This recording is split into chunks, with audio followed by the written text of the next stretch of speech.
Eu fiquei muito abalado com o assassinato de Charlie Kirk, muito mais do que eu esperava, e sinceramente isso me surpreendeu.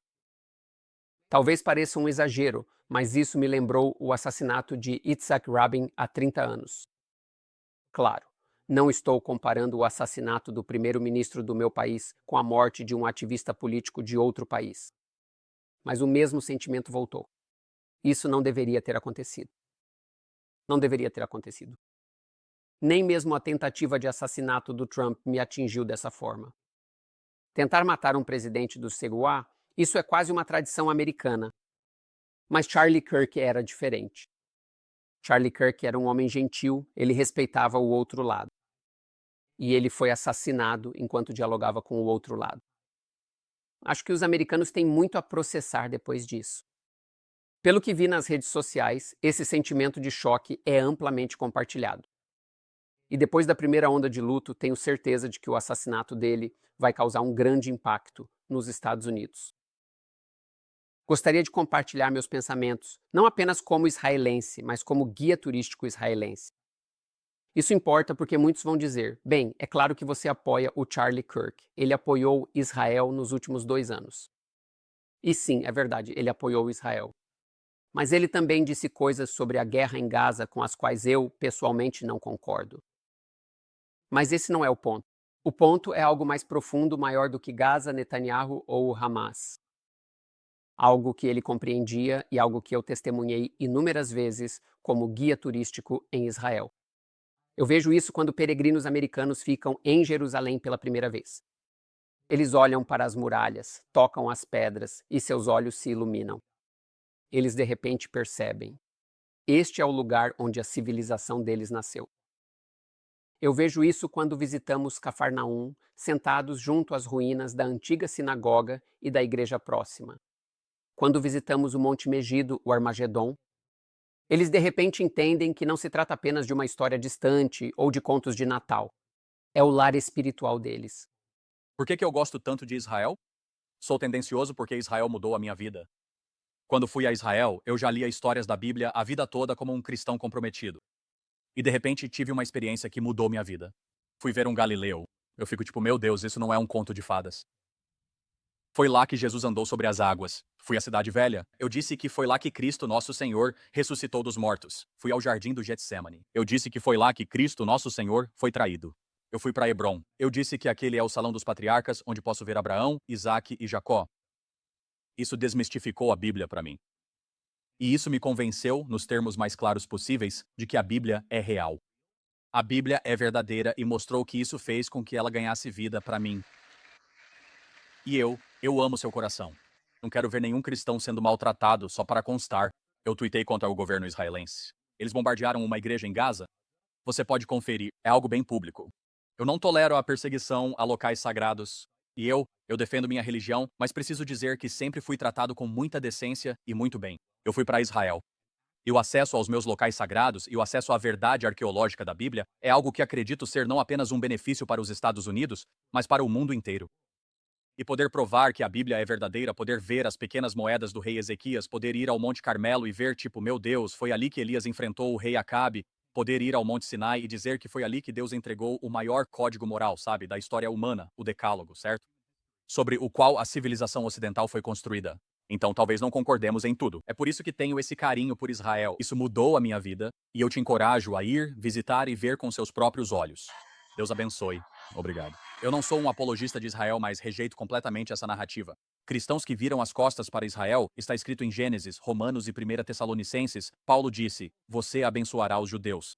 Se você abençoar Israel, será abençoado. Se você desprezar Israel, será desprezado. Eu vou defender a Terra Santa, o lugar que me permitiu ver onde meu Senhor e Salvador viveu, e não vou me desculpar por isso. E essa foi a mensagem central de Charlie. Charlie Kirk respondeu a centenas de perguntas sobre Gaza, mas na verdade ele estava falando sobre algo maior do que um pequeno conflito local. Sobre a civilização ocidental, a democracia, o vínculo entre o judaísmo e o cristianismo e a base moral sobre a qual a América e os valores ocidentais se sustentam. Temos a obrigação moral de proteger o berço da civilização e o lugar onde nosso Senhor e Salvador andou sobre as águas e ressuscitou. Israel não é como qualquer outra nação. Não é como enviar dinheiro Chad ou Senegal, há algo especial sobre Israel e acho que temos um compromisso moral com aquela terra. Você pode discordar. Não vou pedir desculpas por tudo que o governo fez. De jeito nenhum faria isso. Essa é minha experiência. É que a comunidade israelense tem sido muito acolhedora conosco como cristãos e com a nossa fé na terra natal.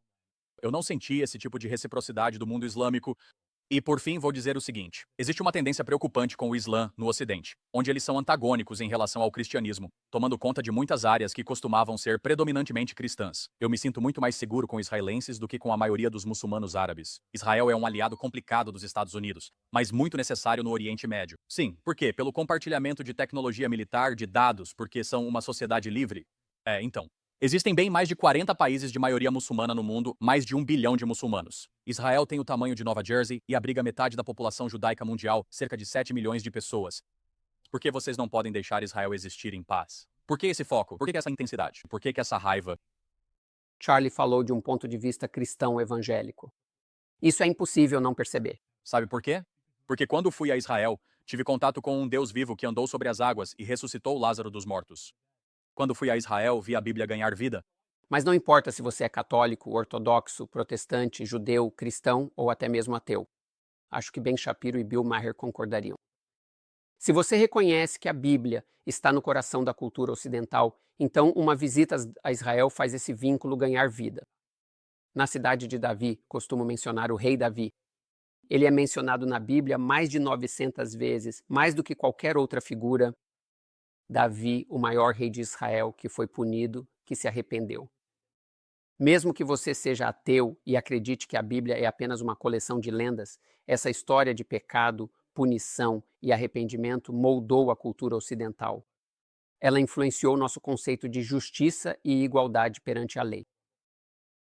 Charlie Kirk entendeu isso. Ele compreendeu a conexão do povo judeu com a terra de Israel e seu papel claro para o cristianismo e para a civilização ocidental.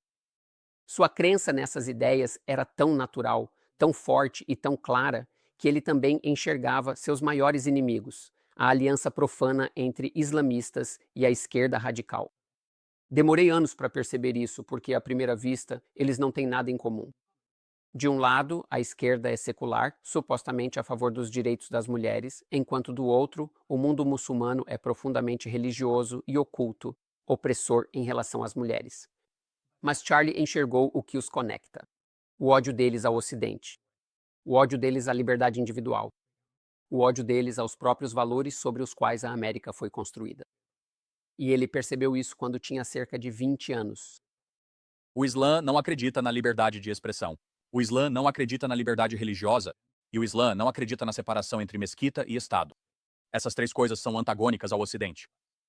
Em um país de maioria muçulmana, na maioria dos países de maioria muçulmana, você não pode criticar o profeta Maomé. Na maioria desses países, você não tem as mesmas proteções robustas à liberdade religiosa. E por fim, enquanto nós, no Ocidente, somos muito cuidadosos para tentar não misturar religião e Estado, eles são orientados a, de fato, entrar no Estado e tentar mudá-lo para que se torne mais islâmico, em torno dos pilares centrais do Islã. E a última coisa que direi é que não consigo ver um único país ocidental que tenha se tornado mais islâmico e com isso tenha se tornado um lugar melhor para se viver. Que seja mais feliz ou mais livre. Charlie Kirk foi assassinado na universidade. Isso não é uma coincidência. 2 anos atrás, eu, pessoalmente, talvez tivesse ficado chocado com o local. Mas depois de 7 de outubro e da onda de loucura pró-jihad que se seguiu, infelizmente não me surpreendo mais. As universidades, que antes deveriam ser refúgios seguros, lares naturais para o livre intercâmbio de ideias, tornaram-se fábricas de ideologia radical, anti-ocidental e pró-islamista. Lugares onde judeus e israelenses não se sentem seguros. E agora, aparentemente, ativistas republicanos também não estão seguros. Charlie Kirk não era um político, ele não ocupava nenhum cargo público. Ele era, antes de tudo, um cara patriota, um americano acima de tudo. Ainda assim, o fato de seu assassinato ter repercutido tanto nos diz algo. Isso mostra que os valores sobre os quais ele falava e pelos quais lutava não eram apenas discursos republicanos. Eles ressoavam com patriotas, com qualquer pessoa que acredita na civilização ocidental e com amantes da liberdade. Charlie Kirk foi, antes de tudo, um homem da Bíblia. E então, acho apropriado terminar com palavras do livro de Jeremias. Assim diz o Senhor: Reprima a sua voz de choro e as lágrimas dos seus olhos, pois a sua obra será recompensada, declara o Senhor. Charlie Kirk, descanse em paz. Yalla tchau.